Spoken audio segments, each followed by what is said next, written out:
Meus irmãos, a paz do Senhor, para mim é um grande prazer estar aqui mais uma vez com os irmãos. A nossa finalidade aqui é compartilhar um pouco da palavra do Senhor nosso Deus, e hoje quero aqui conversar um pouco com os irmãos sobre esse tema precioso que a nossa tão amada editora CPAD preparou para nós: perseverando na fé em Cristo. É um fechamento a respeito da dinâmica da salvação.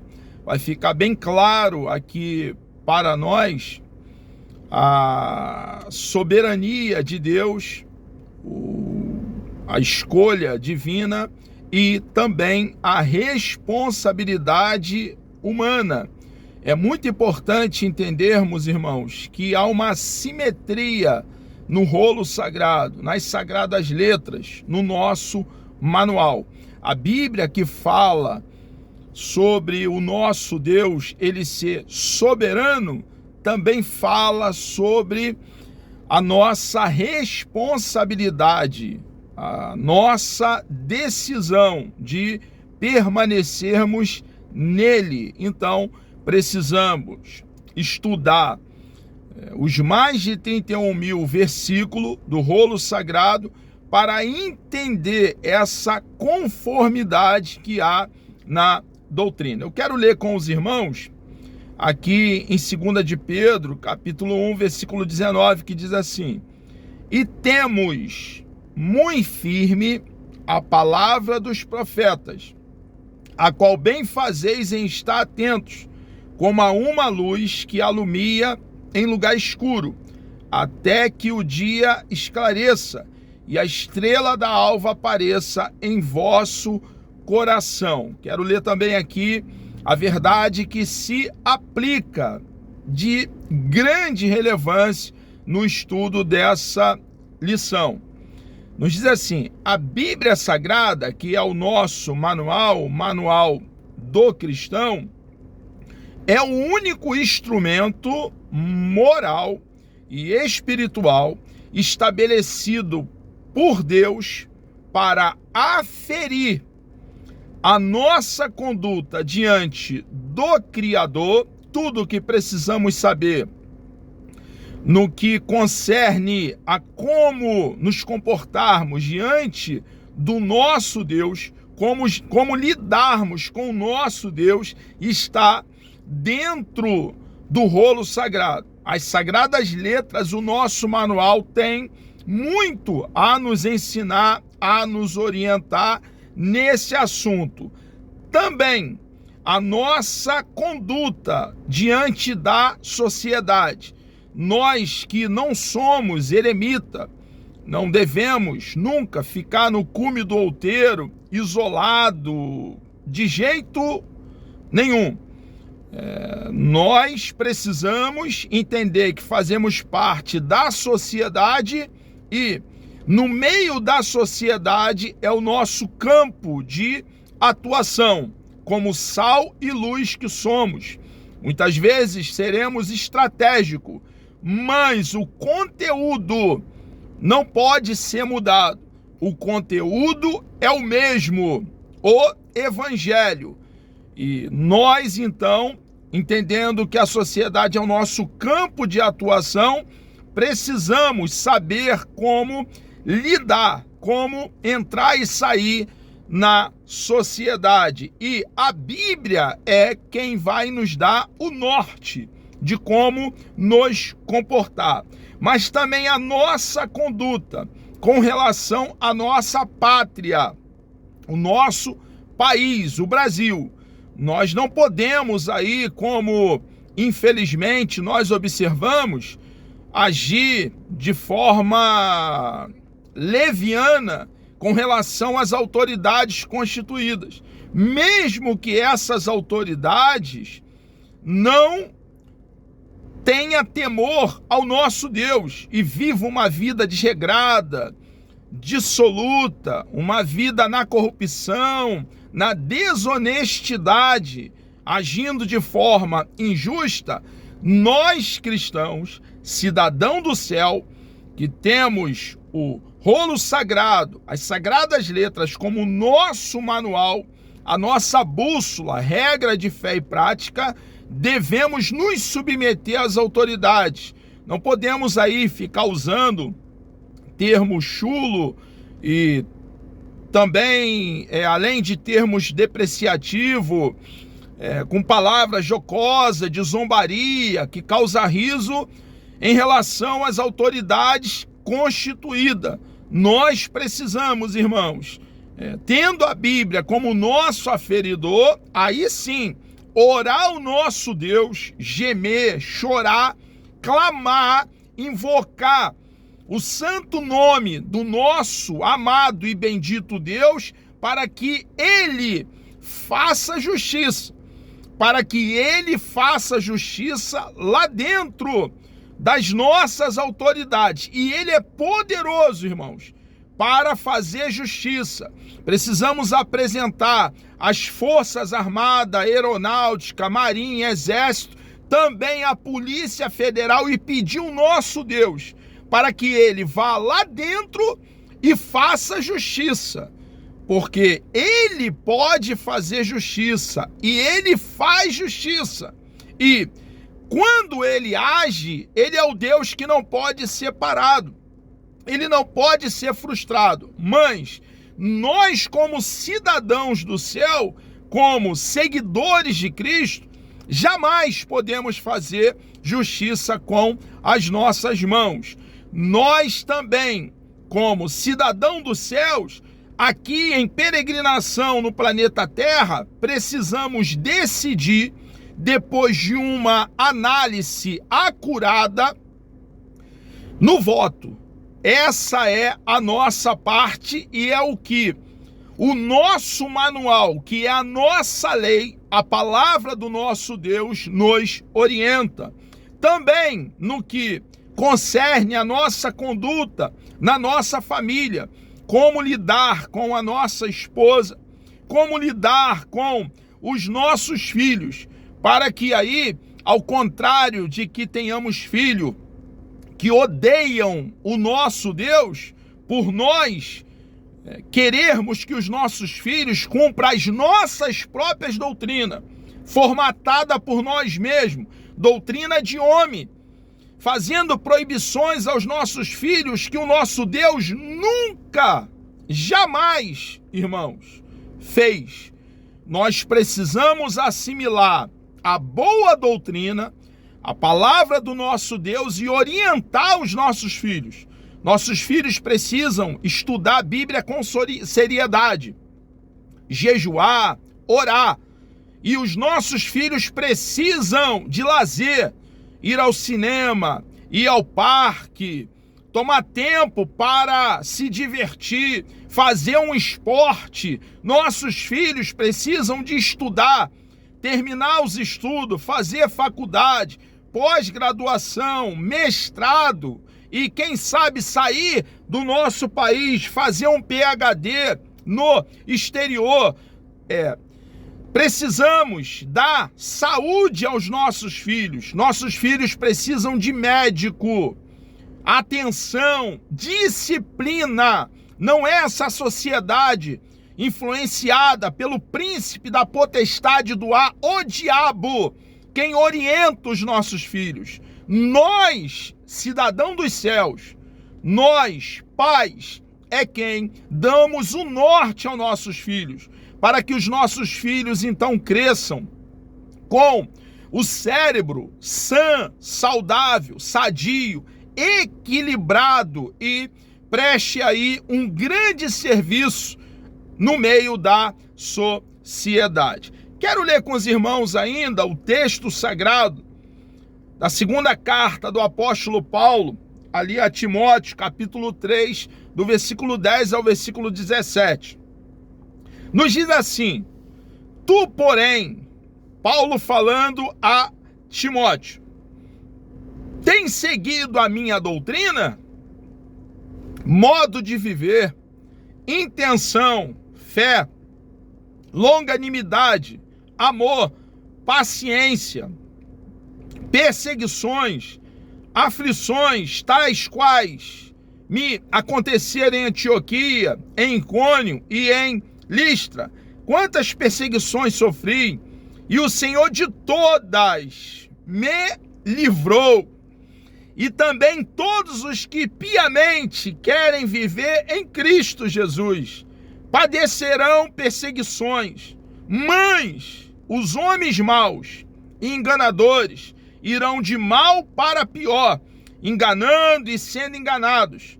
Tu, porém, permanece naquilo que aprendeste e de que foste inteirado, sabendo de quem o tens aprendido, e que, desde a tua meninice, sabes as sagradas letras, que podem fazer-te sábio para a salvação pela fé que há em Cristo Jesus.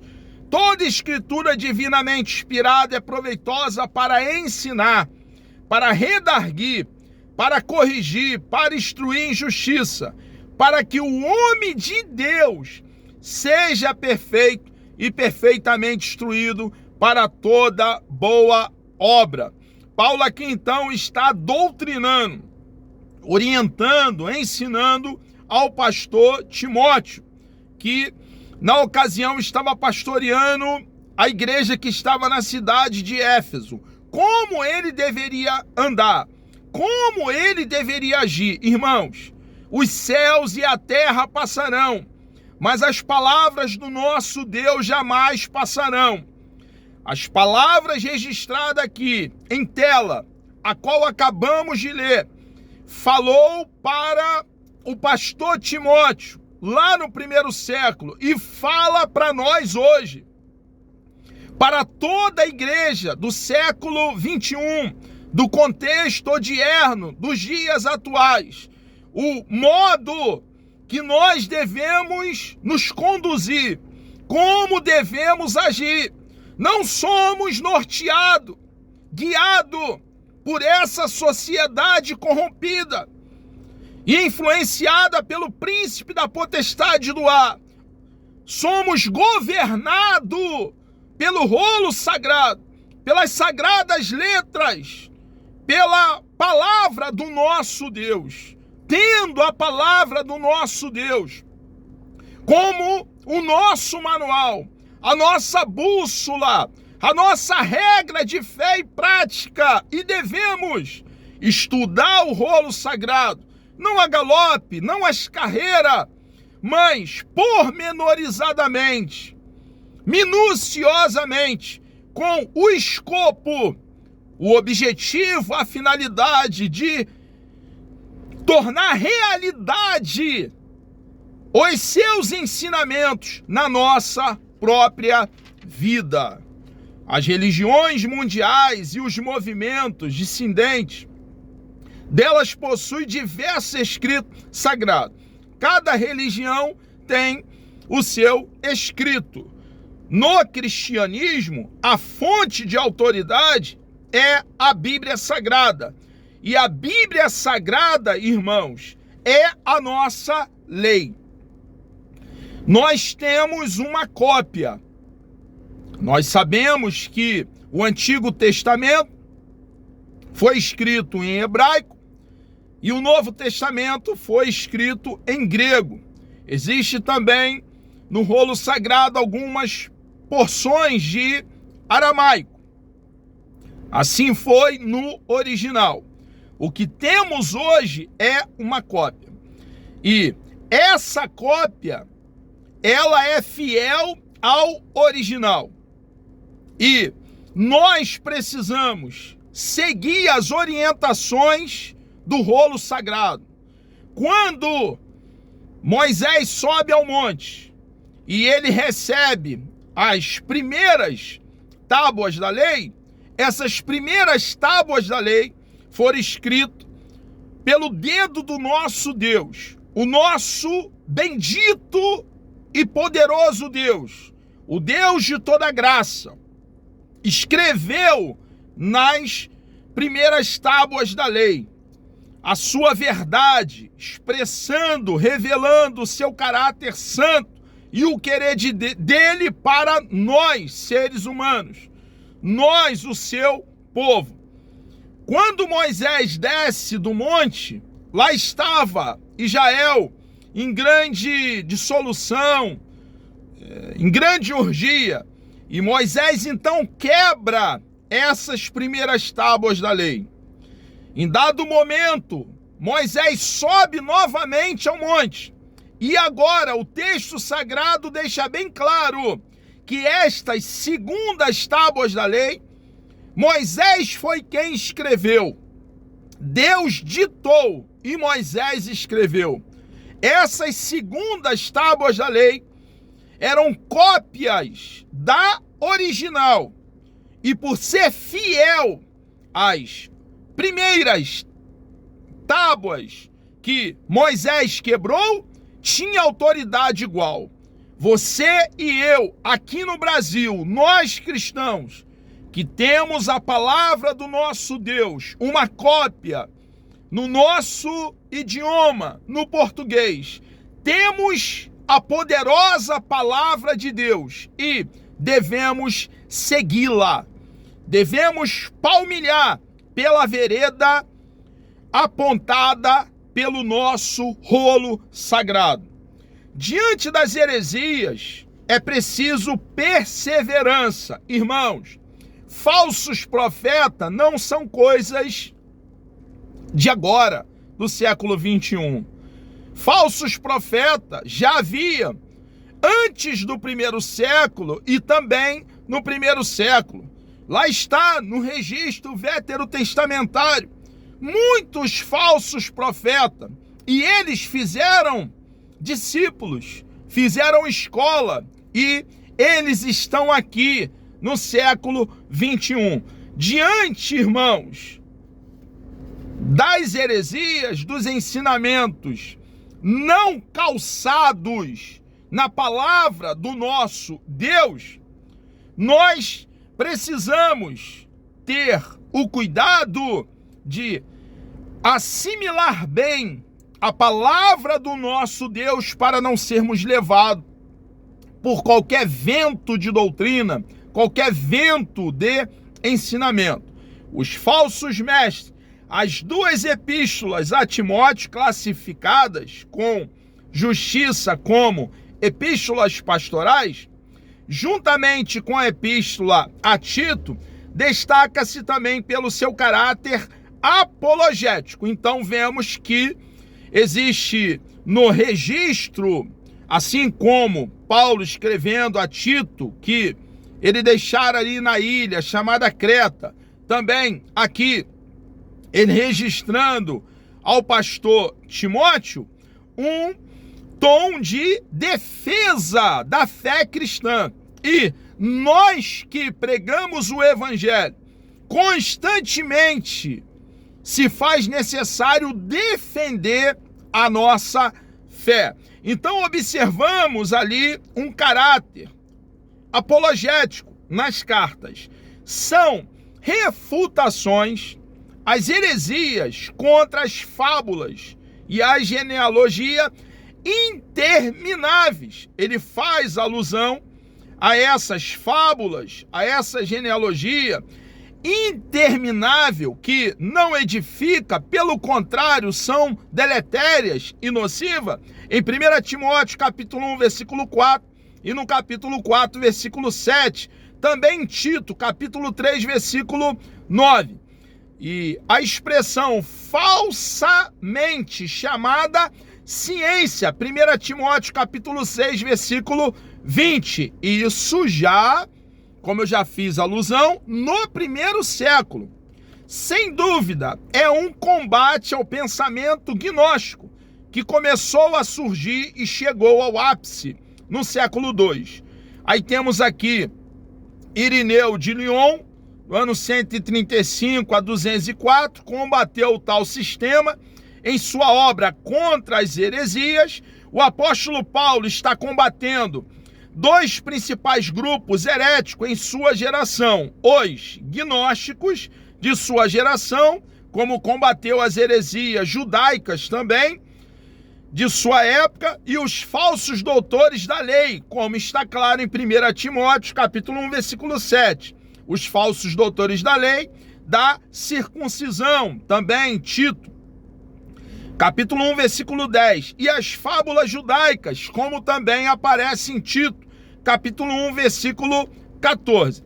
A experiência apostólica, o apóstolo elogia a perseverança de Timóteo na fé e na doutrina.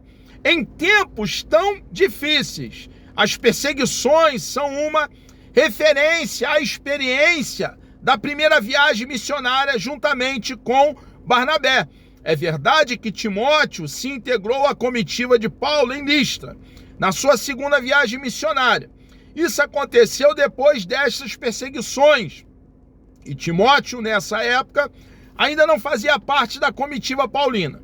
Contudo, deve ter sido testemunho ocular de algumas dessas perseguições, pois vivia na região e a sua mãe era crente, sem dúvida, membros da igreja. Então, Paulo está orientando a Timóteo a não recuar meio centímetro para heresia.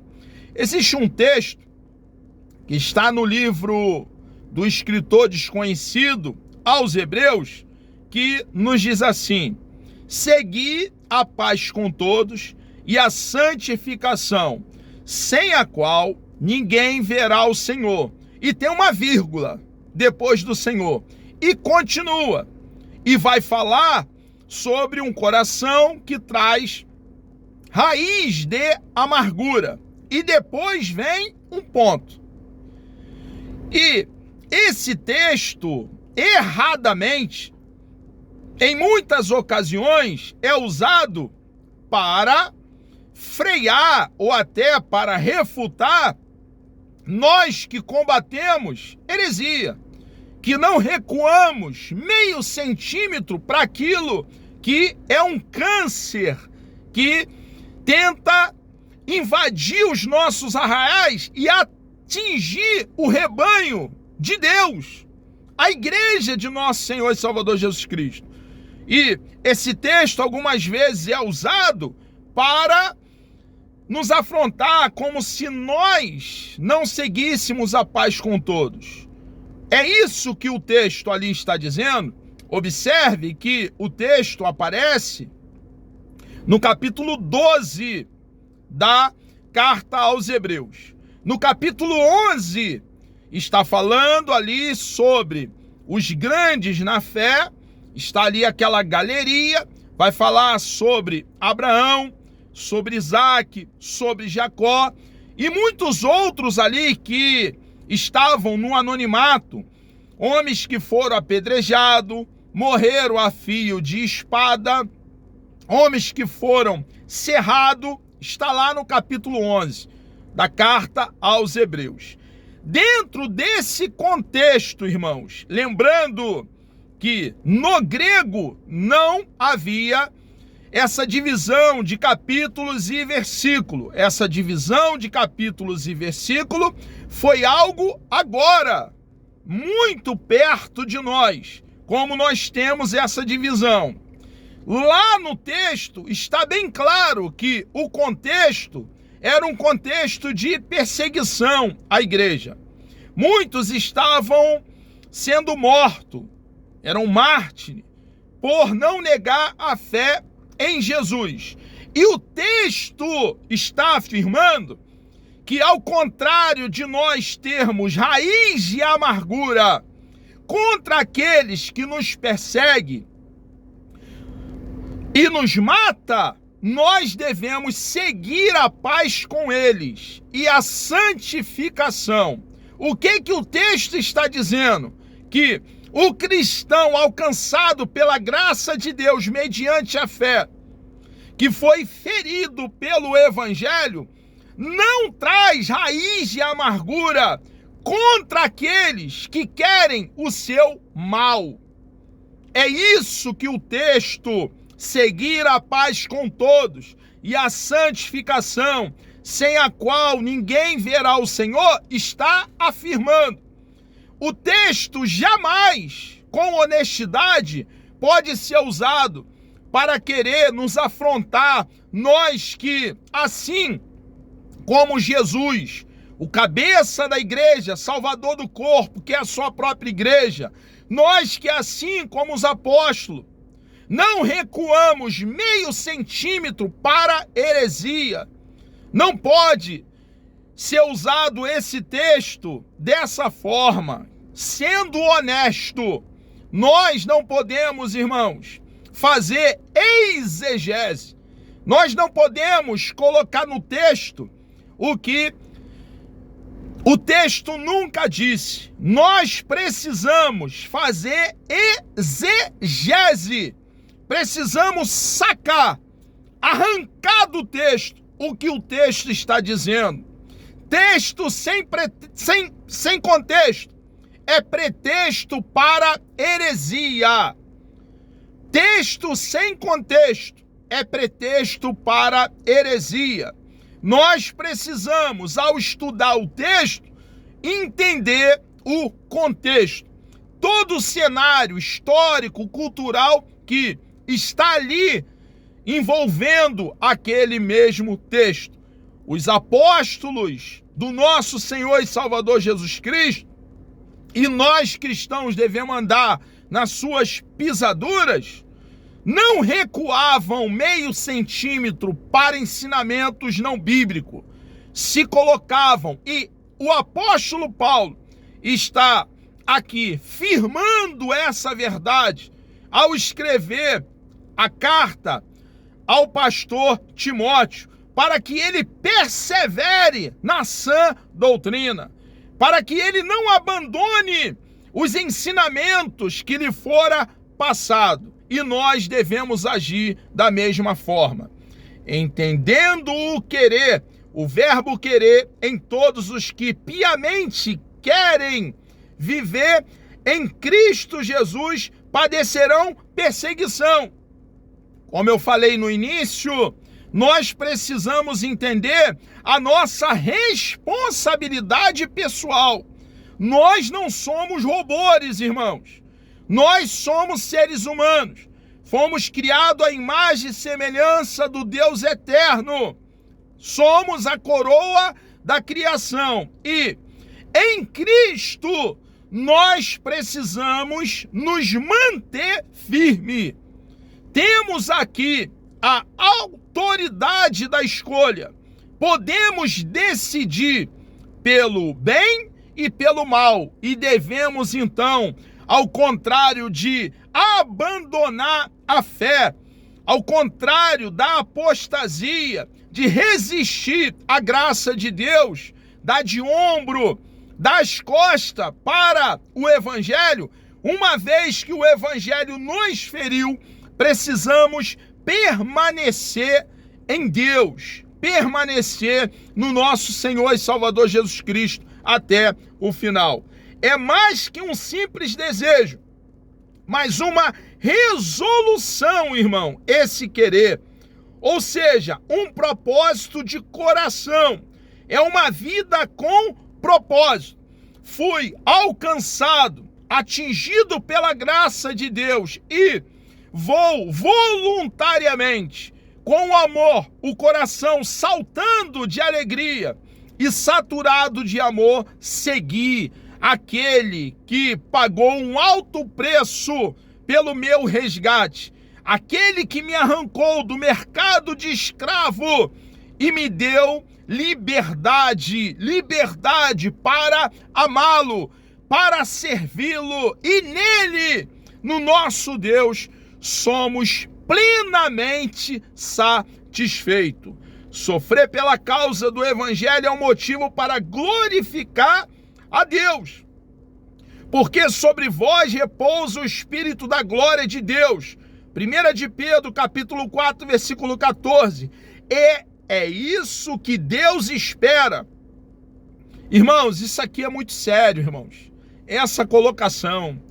É isso que Deus espera de cada um de nós na atualidade, que soframos, que não nos metemos, irmãos, naquilo que Deus não se mete, não se envolve, em quebradeira, em retalhar, em não aceitar, em não se submeter às autoridades constituídas. Não, irmãos.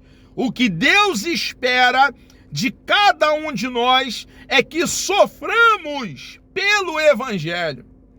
Nós que vivemos vida pia, vida de oração, de jejum, de tomar tempo para debruçar sobre o rolo sagrado, para examinar as sagradas letras, nós precisamos sofrer por amor ao nosso Senhor e Salvador Jesus Cristo.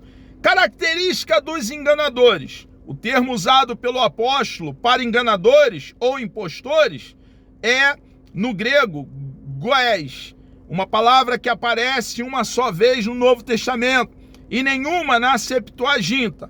A Septuaginta é a antiga tradução do Antigo Testamento do hebraico para o grego.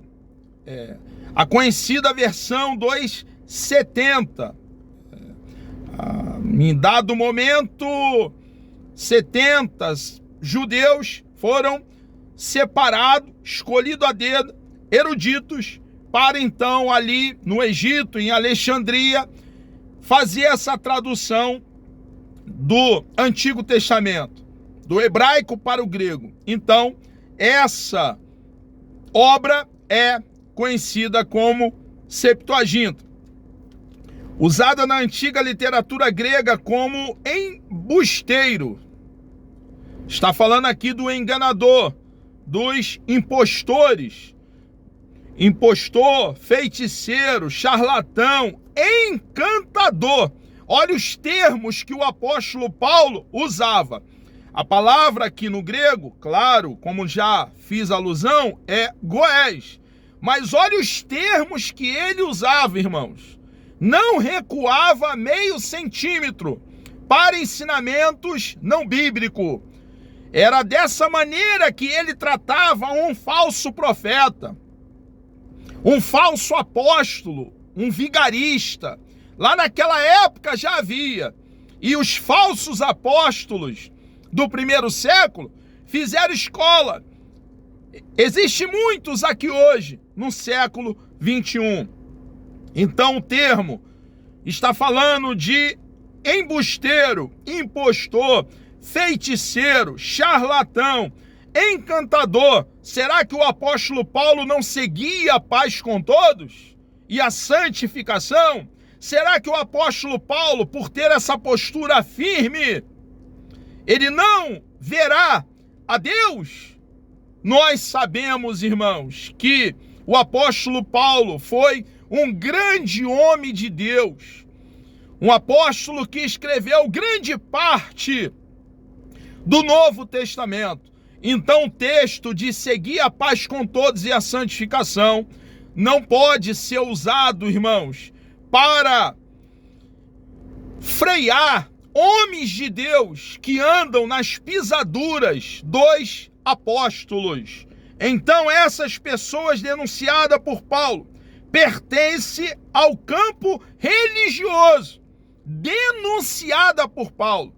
Não são aceitas pelo apóstolo Paulo os falsos profetas, os falsos apóstolos, que não são apóstolo coisa nenhuma, não são abraçados, acariciados, aceitos pelo apóstolo Paulo. Essa deve ser uma postura de homem de Deus, da igreja, de nós. Não recuar meio centímetro para ensinamentos não bíblicos.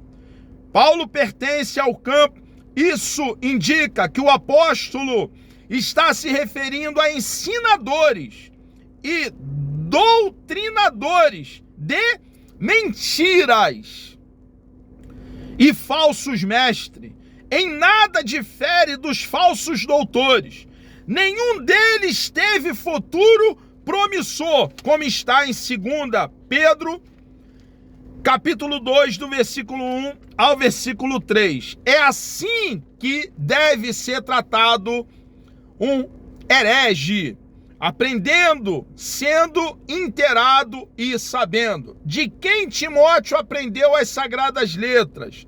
O contexto em 2 Timóteo, capítulo 3, versículo 10 a 17, mostra que a fonte de autoridade do aprendizado de Timóteo são as sagradas letras. Ele deveria se manter nelas, no rolo sagrado, nas sagradas letras, na palavra de Deus.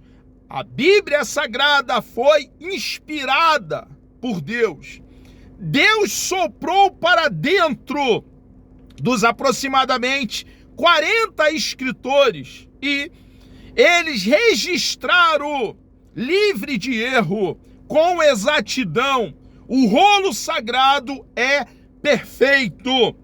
Permanecendo firme nas sagradas letras, ele deveria permanecer naquilo que mudou a sua vida, que deu um novo sentido à sua história. Ele deveria permanecer no livro de Deus, na mensagem do Evangelho, na mensagem que dá vida a mortos. A Bíblia é o nosso manual e ela foi divinamente inspirada pelo nosso bendito e amado Deus, tendo as Escrituras como o fundamento, a autoridade dos apóstolos, os ensinamentos apostólicos, irmãos, devemos guardar, prezar mais do que o nosso alimento. Abrangência. Em muitas passagens do Novo Testamento, o termo escritura, ou no plural, escrituras, se refere ao Antigo Testamento algumas dezenas de vezes, como Mateus capítulo 21, versículo 42, Marcos capítulo 12, versículo 10, Lucas capítulo 24, versículo 27, Evangelho de João capítulo 2, versículo 22 e o capítulo 5, versículo 39. Mas o contexto da expressão paulina é: toda escritura é inspirada por Deus. Irmãos, o livro de Deus é um. O rolo sagrado, as sagradas letras, é um. Tem início, meio e fim. São os 66 livros do cânon sagrado, da vara de medir. A revelação é progressiva e nós cristãos precisamos juntar todas as peças para entender num todo o querer de Deus para a nossa vida. O manual de Deus deve ser estudado, examinado com amor, com carinho, com dedicação, com esmero, com perseverança. A Bíblia é um guia seguro para toda a humanidade e não somente para a igreja. Ela é a única revelação de Deus escrita para o ser humano e a fonte de autoridade espiritual para aferir a nossa conduta diante de Deus, da sociedade e da família. Trata-se de uma orientação segura para a vida humana, a nação de Israel e a igreja, bem como as exortações para o mundo, incluindo o aspecto político, social e religioso das nações. Desejo que Deus vos abençoe, dê um dia produtivo a cada um dos irmãos. Nesse momento, vamos orar? Deus amado, nós louvamos e engrandecemos o teu nome. Obrigado a Deus por mais uma vez compartilhar da tua palavra, com temor no coração, meu Deus, com amor a ti, meu Senhor. Obrigado, meu Pai, pela tua bondade, pela tua misericórdia, pela tua compaixão. Nos dê coragem, ó Deus, nessa geração. Nos dê, ó Pai, poder, autoridade, ousadia da tua parte. Unge o nosso cérebro, Senhor, no que concerne a tua palavra. Nos dê de ti, meu Senhor amado, para a expansão do teu reino aqui no planeta Terra. Nos usa, Senhor, como instrumento, como um canal, como um vaso de barro, para proclamar com arauto a tua palavra. Entrego nossas vidas nas tuas mãos, peço uma bênção especial sobre todos, meu Deus, que estarão participando dessa aula. Te louvo, ó Deus, nessa oportunidade. E agradeço por tudo, em nome de Jesus.